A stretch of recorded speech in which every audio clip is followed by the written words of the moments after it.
Ya, silakan. Sebetulnya kalau kita amati ya dengan seksama, itu sebetulnya benar kata Bapak, itu pemahaman ulama.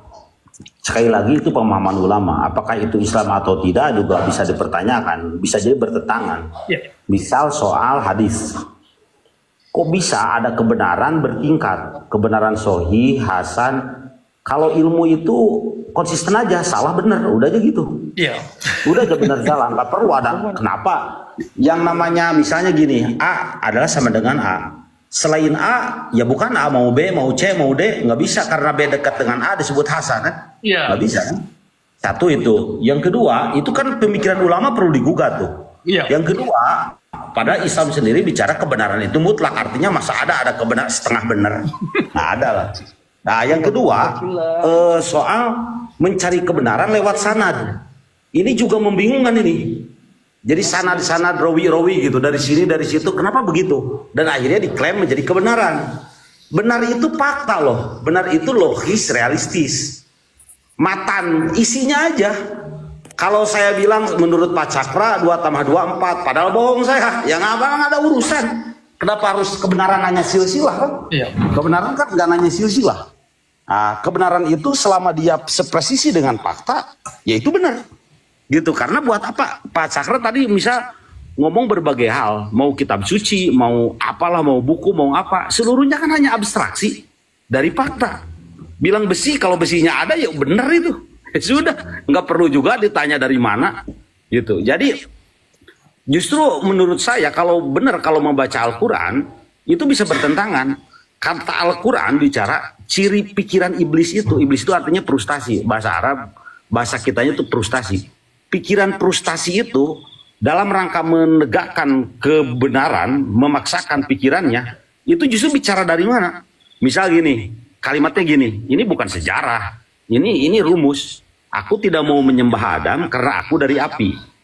Artinya banyak orang yang memaksakan pikirannya karena dia gagal menyampaikan secara objektif, secara logis realistis, maka dia akan menggunakan dalil. Dalil itu dari mana gitu? Ini dari sini. Itu terbius tuh dasar kritis orang. Beda dengan Muhammad bin Abdullah dalam Al-Quran bicara. Iya. Doroblahu masalah ma bau datang pangpaukoha, atau beda kata Nabi bicara, atau kalimatnya lu kira-kira beginilah kata Nabi. Nih Quran. Lu mau nerima mau enggak gua terserah lu.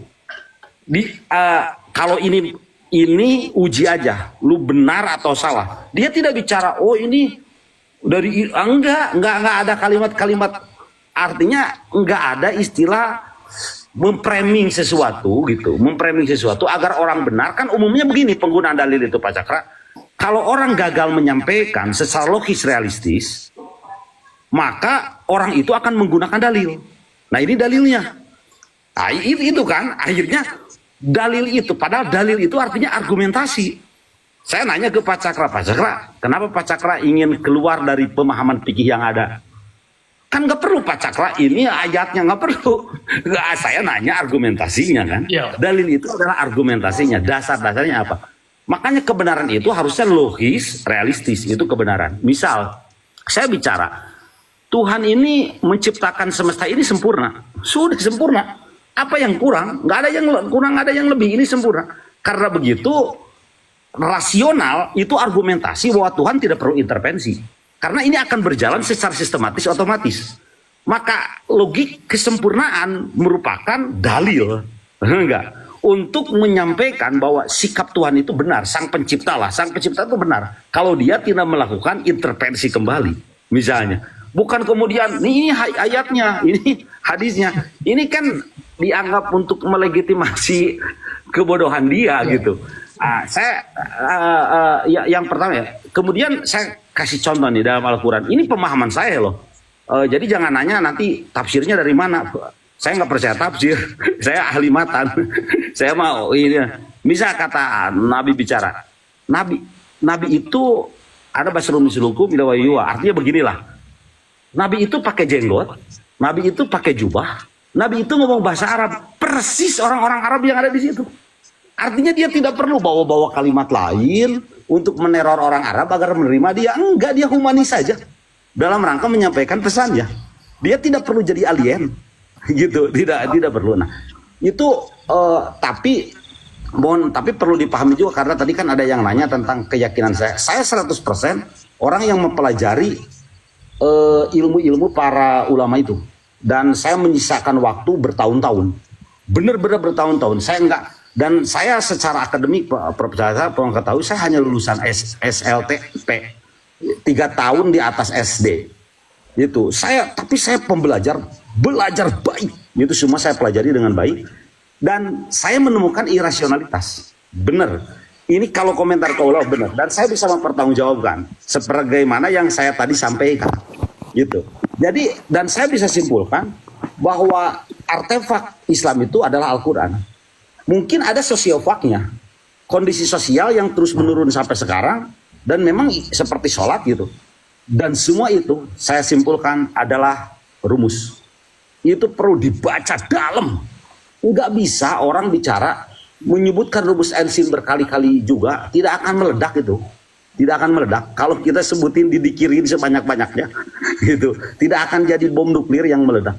Tetap itu ada action yang perlu persenyawaan, bukan perlu sanad, bukan. Yeah. Istilahnya seperti ini. Pak Cakra seorang dokter itu hanya akan dibaca oleh apoteker. Bukan soal bahwa si resep ini dibawanya benar, bukan. Yang bawanya Gojek, bukan. Itu hanya orang-orang tertentu yang akan memahami ini. Nah, cuman sekali lagi saya perlu ungkapkan, sebagaimana diskusi saya sebelumnya, Islam ini agama yang paling banyak disalahpahami dan banyak difitnah. Itu akhirnya. Itu Islam ini. Siapa yang bertanggung jawab di situ? Udah, kita bicara fakta ya. Ya, yang mengaku diri sebagai ulama. Ya itu, kita bicara fakta aja. Kita jangan ngomong rawi hadis, enggak, ini faktanya. Ya. Faktanya yang mereka yang mau diri jadi ulama. Mereka yang memberikan dominasi 80% atau 90% untuk menafsirkan agama ini. Kira-kira begitu, Prof. Cakra. Terima kasih. Terima kasih banyak. Menarik. Satu poin yang cukup signifikan yang Anda angkat tadi, Pak Asep. Jadi ingin saya jabarkan sedikit, atau ingin tambah persoalan otoritas. Dalam Islam itu sangat bergantung kepada otoritas untuk menunjukkan kebenaran. Itu satu konsep yang cukup bermasalah.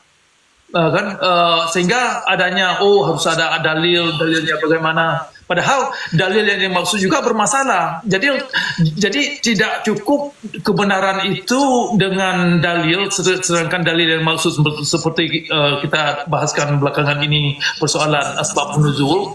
Ternyata asbabun nuzul itu juga adalah hanya narasi yang dirumuskan oleh segolongan orang atau sekelompok orang untuk menjustifikasikan definisi tertentu terhadap ayat.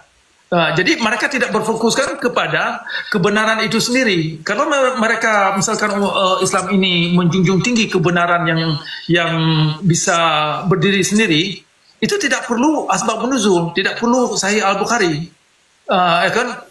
Kenapa adanya Sahih Al-Bukhari dan lain-lain? Ya, karena memang perlu otoritas, perlu ulama, perlu ada mazhab, perlu ada siapa-siapa lagi, kemudian ujungnya kepada Nabi Muhammad, dan itu pun bukan karangan dia. Nah, itu jadi masalah. Seberapapun jumlah orang yang disusun sebagai otoritas yang untuk menjustifikasi, untuk melegitimasi sebuah pernyataan dalam agama. Kalau memang tidak ada kebenaran dalam pernyataan itu, sejumlah umat pun, sejumlah mazhab pun, dikumpul segolongan mereka, tidak membuat pernyataan itu benar. Ini yang susah dimengerti oleh orang Islam. Jadi konsep atau kebiasaan menggunakan asbabun nuzul atau sanad, sanad itu kan kalau kita perhatikan kan tidak lebih daripada metode penipuan demi agama. Itu kan sanad kan itu pada esensinya ke situ, bukan pada kebenaran. Jadi dianggap oleh umat kalau ada misalkan 5 orang yang mengungkapkan atau yang mensupport sebuah pernyataan, dianggap itu sudah benar. Padahal kalau memang ada kebenaran tidak perlu ada sejumlah orang, tidak perlu harus dirawikan sampai 5 atau 7 orang terhadap satu pernyataan. Kalau memang pernyataan itu benar, tidak benar. Siapapun yang terangkan. Ingin saya kaitkan sedikit persoalan kebenaran. Banyak orang Islam tidak mengerti kebenaran itu kalau memang benar, itu bisa berdiri sendiri. Misalkan begini, satu pernyataan yang dibuat oleh orang yang gali parit atau gali orang gali bangunan lah, orang kerja buruh kasar. Kalau kebenaran ada pada manusia itu, walaupun dia tidak pernah baca Al-Quran, tidak tahu bagaimana cara baca bahasa Arab, tidak pernah mengucapkan 2 kalimat syahadat, kalau memang ada pernyataan, ada kebenaran pada pernyataan yang dia buat, itu tetap benar. Terlepas dia siapa dia orangnya, ya kan? Terlepas apa agamanya, terlepas dia apa pernah ke masjid apa tidak. Ini satu konsep yang tidak dimengerti dalam Islam. Berarti kalau Islam ini tidak bisa menerima kebenaran yang natural dalam alam, berarti Islam ini bukan kepada rahmatan lil alamin seperti yang diklaim. Berarti ada masalah dalam konsep doktrin itu sendiri yang bisa menafikan atau menafikan klaim-klaim yang benar. Misalkan menolak ada kebenaran dalam kitab Bible atau dalam kitab lain dan kebenaran yang ada dalam manusia secara natural, ya kan? Nah, itu satu persoalan yang akan kita angkat ke depan, persoalan pemikiran yang ada pada ulama itu kelayakannya sejauh mana. Nampaknya ada masalah, banyak masalah. Ya kan, banyak masalah dan persoalan kelayakan ilmu ulama yang perlu kita gugat. Yang perlu kita gugat sehabis-habisnya, sehingga kalau yang tidak benar itu perlu kita gugat, perlu kita kemukakan ke depan sehingga kita tidak terjemus dalam narasi yang salah dan keliru. Saya kira demikian. Ini Pak Nabirung, nampaknya waktu komal kita sudah tiba pada penutupan. Mungkin bisa saya buat pernyataan penutup. Bagaimana? Ya, oke Pak, boleh Pak. Mungkin saya bisa, Pak Nabirung. Ya, saya bisa setengah menit, benar ini. Janji setengah menit. Oke, sebentar Pak Cakra, ada Pak Lawan di sini juga. Pak Asep, sebelum Bapak juga memberikan satu narasi penutup, saya coba mempersilakan Pak Lawan di sini dari tadi belum bicara. Silakan Pak Lawan, saya kasih kesempatan dulu. Terima kasih Pak. Ya. Saya dari tadi kan di bawah nyimak gitu. Saya ingin ada beberapa hal sih yang ingin saya tanyakan. Yang pertama, menurut Pak Cakra ini apakah semua kitab hadis ini harus kita buang atau kita kesampingkan gitu? Jangan diambil sebagai hukum gitu. Tolong ditanggapi itu dulu Pak. Baik, bagus, pertanyaan yang bagus sekali. Dibuang mungkin tidak bisa, karena yang namanya percetakan itu terus ada, apalagi ada internet, itu sungguh tidak bisa dibuang. Tetapi bisa kita tolak ajaran itu, ya kan? Bisa ditolak dan bisa kita gugat kenapa ditolak. Ya, yang namanya percetakan, kita tidak bisa melarang percetakan. Misalkan pustaka tidak bisa dilarang memasukkan kitab-kitab Sahih Al-Bukhari ke dalam pustaka sekolah atau universitas misalkan. Itu tidak mungkin. Tetapi bisa kita bisa menolak dalam artian bisa menggugat klaim ulama itu, kesalahan mereka di mana, terutama kalau mereka menggunakan yang dikandung Sahih Al-Bukhari itu sebagai public policy atau peraturan umum. Ya kan, kalau mereka misalkan begini, kalau ajaran Sahih Al-Bukhari itu dianut oleh untuk pribadinya masing-masing, tidak mengganggu orang lain, tidak mengganggu umat lain, apapun makna yang dirumuskan dari bacaan itu ya terserah mereka, karena itu hak mereka untuk mengamalkan apa yang mereka yakini, ya kan? Oke Pak. Saya dapat poinnya itu. Ya. Maksud saya dibuang ini majas ya, dalam artian kita jangan pakai lah gitu. Ya, baiknya jangan dipakai, benar. Jangan dipakai. Apalagi bertanya Pak. Iya. Pak, saya ingin bertanya juga, apakah saat ini Anda juga melaksanakan sholat itu Pak? Saya melaksanakan sholat dalam definisi saya bukan sembahyang. Saya pernah melakukan sembahyang beberapa sekitar 35 tahun lebih mungkin. Nah, saya pernah melakukan sembahyang sebagai sholat. Nah, tetapi ternyata sholat yang saya pelajari bukan itu, bukan sembahyang. Jadi saya tinggalkan sembahyang itu sebagai sholat. Ya. Jadi kalau bisa kita simpulkan, Bapak ini termasuk salah satu Quranis ya. Bisa dikatakan, tapi yang saya ini orang pencari kebenaran, ya kan? Saya pencari Soalnya kebenaran. begini Pak, Ya. saya juga beberapa tahun belakangan ya, udah sering juga gitu ketemu diskusi dengan orang-orang Qurani seperti Bapak ini gitu. Nah, ada satu ayat di dalam Al-Quran disebutkan, wa ma atakumur rasul fakhuduhu wa ma nahakum anhu fangtahu. Itu kan ayat Al-Quran secara tegas menyatakan supaya kita ini mengambil sesuatu yang diberikan oleh Nabi Muhammad, baik itu hadis fi'liyah maupun hadis qauliyah. Nah, saya minta pada Anda tunjukkan satu aja, bacakan satu aja ayat Al-Quran yang melarang kita untuk mengikuti Nabi Muhammad. Silakan Pak. Dalam Al-Quran ada sejumlah ayat yang melarang Nabi Muhammad memaksakan begini, yang melarang Nabi atau Rasul. Ini terjemahan Ahlussunnah ya, standar terjemahan. Begini Pak, maaf Pak. Yang saya minta itu larangan terhadap kita selaku umat Muslim untuk mengikuti Nabi Muhammad, bukan larangan untuk Nabi Muhammadnya, tapi larangan untuk umat Muslimnya.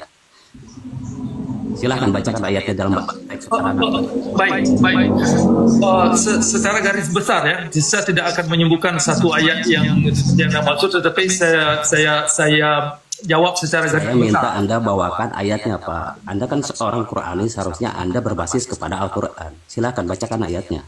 Sebentar, saya jawab. Jadi cara saya menjawab coba diperhatikan. Jadi cara saya minta ayatnya Pak. Jawaban Anda itu harus berbasis pada Al-Quran. Begini.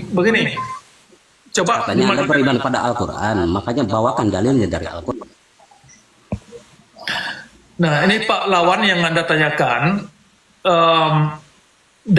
kalau Al-Quran ini adalah kepada kebenaran, satu yang faktual, kabar yang benar, maka tidak bisa dijadikan kabar itu kalau mengandung sesuatu yang tidak benar dari siapapun namanya, baik itu dari Nabi Muhammad atau dari kaum ulama atau daripada para mazhab. Nah, dalam Al-Quran ada beberapa ayat yang mengatakan, yang mengklaim bahwasanya pernyataan itu adalah perlu dimengerti secara faktual. Faktual artinya sebagai pemberitahuan, sebagai pencerahan. Kalau yang dikandung oleh Nabi Muhammad tidak mengandung ilmu-ilmu yang faktual, maka perlu kita tolak. Walaupun yang dimengerti umat, walaupun ada terjemahan ayat yang dimengerti umat untuk dipakai pernyataan yang tidak faktual sebagai justifikasi. Maaf Pak. Jadi saya tidak menyebutkan lagi ya Pak. Begini Pak, Anda kan mengambil sikap untuk tidak mengikuti Nabi Muhammad. Nah, saya minta Anda bacakan satu aja ayat Al-Quran yang melarang umat Muslim untuk mengikuti Nabi Muhammad. Silahkan Pak. Itu yang saya minta, simpel, satu ayat aja kawan. Coba Anda lihat ayat 50 ayat 99 dari surah 5. Kemudian ayat 80. Arabiknya Pak, silahkan Pak. Begini, kita ini mau tutup. Begini Pak Lawan, coba ditutup mic dulu. Ya kan, yang Anda tanyakan adalah kalau Anda ingin menjustifikasikan tidak ada larangan bagi manusia untuk mengikuti Nabi Muhammad. Nah, itu bisa bisa digunakan sejumlah ayat yang mengajak umat kepada untuk menggunakan Nabi Muhammad. Jadi Al-Quran itu bisa diterjemahkan dua cara. Yang pertama bisa menggunakan ayat untuk mengikuti Nabi Muhammad yang ada dalam kitab fikih, dalam kitab Sahih Bukhari dan lain-lain. Oke. Di satu sisi lain, Anda bisa memaknakan Al-Quran ini yang memberi informasi jangan ikut ajaran-ajaran yang gelap, ajaran-ajaran yang tidak kamu mengerti, yang tidak bisa kamu pahamkan. Walaupun ajaran itu adalah datang dari agama orang tua kamu sendiri. Anda kan mengklaim ayatnya banyak. Ayat yang saya minta Anda klaim banyak. Silahkan bacakan satu aja ayatnya dalam teks Arabik. Silakan Pak. Kalau ayat yang maksud Anda bisa bahasa begini, Pak. Begini. Saya tidak akan menunjukkan satu-satu karena ini waktunya sudah sempit. Saya Saya tidak minta satu persatu, bacakan satu aja. Satu ayat saja Pak. Anda bacakan silahkan, saya tunggu ini. Baik, oke. Silakan baca ayat 63 dari surah Al-A'raf atau surah Al-Isra. Saya minta Anda bacakan Pak. Coba dong bacakan kalau memang ada kalau memang ada larangan umat muslim mengikuti Nabi Muhammad, silahkan Anda bacakan satu ayat saja Pak. Begini. Kalau begini, coba Anda tunjukkan poin argumen yang Anda angkat itu kemana? Saya tadi sudah bacakan ayat dalam Al-Quran untuk yang menjadi dalil atau isyarat supaya kita ini mengikuti Nabi Muhammad. Wa ma atakumur rasul fa'khudhuhu wa ma nahakum anhu fantahu. Nah, sekarang saya minta ayat begini. Nah, begini. Baik. Begini. Ayat yang Anda maksud itu Rasul, itu kalau yang Anda maksud adalah Rasul, itu adalah Nabi Muhammad yang ada dalam Sahih Al-Bukhari atau Sahih Muslim, itu bermasalah.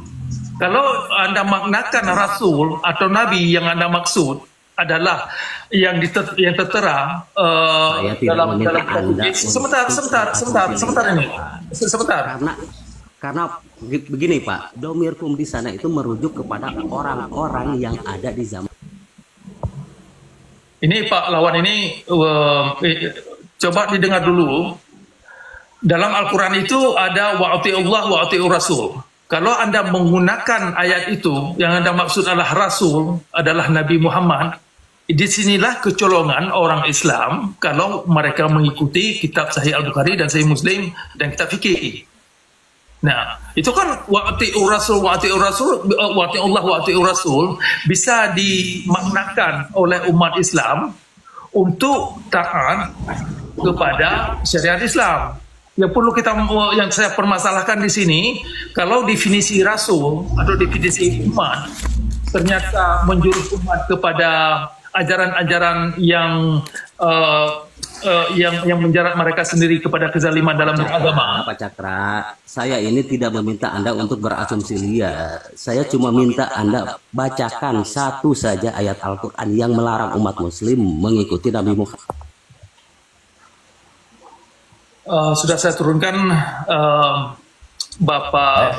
Lawannya si Bapak nggak bisa jawab. Jujur aja Pak, saya mau closing statement memberikan contoh real ya.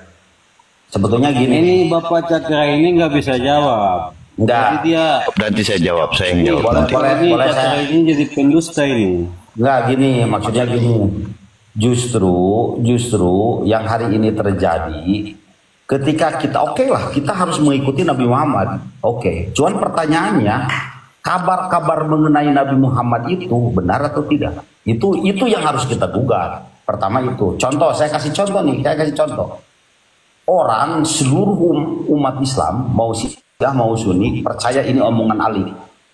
Mengatakan bahwa ini percaya dengan sanad harus dianggap sahih dan ke sahabat itu dianggap hadis. Kalimatnya begini, bahwa kebenaran yang tidak terorganisir akan dikalahkan oleh kejahatan yang terorganisir. Itu kalimatnya. Al-haqqu laik bidubit apa bahasanya, bahwa kebenaran yang tidak terorganisir akan dikalahkan oleh kebatilan yang terorganisir. Itu diabsohi oleh semua kelompok Islam. Padahal kalau kita tanya, apa mungkin kebenaran tidak terorganisir? Apa mungkin? Kalau kita ngerti sistem itu unsur-unsur yang menyatu dan satu udahlah kita tahu semua. Nah, kok bisa-bisanya kejahatan terorganisir, kebenaran tidak terorganisir? Ini sebetulnya udah nggak logis secara matang.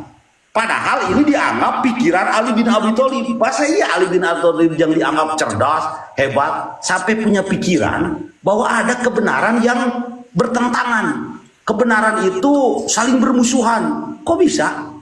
Itu mustahil. Itu suatu hal yang mustahil terjadi. Justru suatu unsur tidak akan bisa menyatu dengan sistem, dengan ekosistemnya, karena dia bukan unsurnya. Dia pasti bertentangan kalau bukan. Ini tidak. Makanya kan saya bilang, kenapa tamsilnya, kenapa perumpamaannya kebenaran dan kejahatan itu siang, gelap dan terang. Karena sebetulnya gelap dan terang itu tidak mungkin berpolemik. Ketika ada terang, setengah detik gelap itu akan menyingkir. Apalagi terang dengan terang, mustahil berpolemik. Bodoh itu tidak mungkin berpolemik dengan benar, tidak mungkin.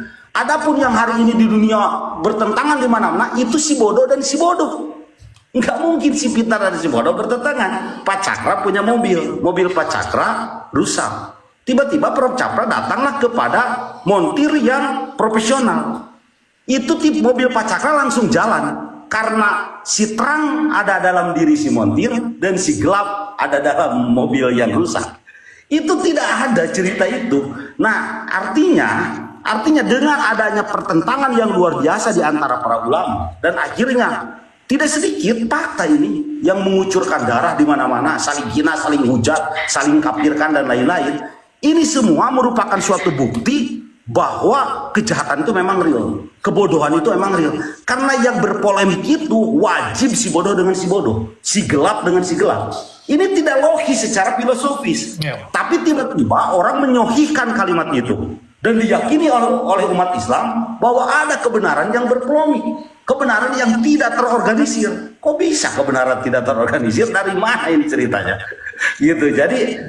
Jadi itu saya buktikan ya, saya buktikan bahwa kebenaran yang dimaksud oleh umat Islam pun, padahal kita jelas semua agama memerintah untuk mencari kebenaran. Semua agama memerintah kita untuk berafiliasi dengan kebenaran. Faktanya definisi kebenaran yang diyakini dan disebut soki oleh umat Islam perlu dipertanyakan. Benar nggak ini? Kebenaran itu macam begini. Misal, semua orang harus mengikuti keimanannya. Tapi definisi keimanan para ulama, ini para ulama, iman itu sesuatu yang tidak perlu dicerna akal. Benar nggak ada keyakinan semacam itu? Itu kan perlu dipertanyakan oleh kita. Ya itu yang, jadi saya paham lah maksud Prof Cakra ini, saya paham. Ini memang penting ini digugat. Karena kalau tidak digugat, ini ada abipalan di umat Islam. Di lain pihak sadar bahwa dirinya kalah, di lain pihak sadar bahwa dirinya tertinggal, di pihak lain dia tidak mau menerima gugatan. Ini bahaya, ini bahaya, gitu. Jadi kira-kira begitulah. Walaupun memang di sini memang kita pernya nggak ngomong dalil, memang pernya ngomong dalil dulu. Bahaya kalau ke situ jadi nanti subjektif lagi urusannya, gitu. Kira-kira, makasih ya, Bro. Mantap Pak Asep, terima kasih banyak atas pencerahannya. Ya, sebagai penutupan, saya ingin jawab sedikit singkat saja terhadap rekan kita yang menanyakan adakah ayat dalam Al-Quran yang melarang untuk ikut Nabi Muhammad. Sebenarnya jawaban itu bisa saya simpulkan begini. Kalau objektif Al-Quran ini untuk pencerahan kepada kebenaran yang faktual dalam alam, maka banyak sekali ayat-ayat dalam Al-Quran itu yang menunjukkan, mereferensikan siapa saja, dalam hal ini Rasul atau Nabi, yang mengatasnamakan dirinya Rasul atau Nabi, ternyata yang dibawanya itu unsur-unsur yang menjerumuskan, misalkan diferensikan kepada kitab hadis dan kitab fikih. Nah, ada sejumlah ayat nanti kita bisa kupaskan lebih dalam yang dikatakan yang intinya bukan tugas Nabi untuk memaksakan orang mengikuti pemahamannya atau memaksakan orang untuk mengikuti Al-Quran itu sendiri. Dan kemudian segala yang tidak bisa diterima akal, yang tidak bisa dipahami oleh daya nalar kita ini, itu harus ditolak. Nah, artinya kita harus mengandalkan akal kita ini sebagai instrumen untuk bisa kita saring, ya kan, duduk perkara sebuah permasalahan. Jadi untuk membuktikan semua argumen itu atau hipotesis itu hanya alam sebagai wadah tempat kita mengenal substansi sebuah argumen.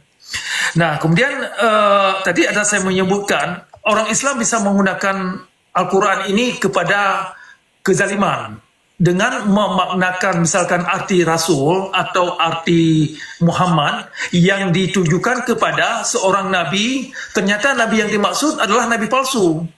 Artinya, kalau Nabi ini mengajarkan unsur-unsur yang hanya menjerumuskan diri kita kepada kerusuhan, kepada yang tidak baik, kepada yang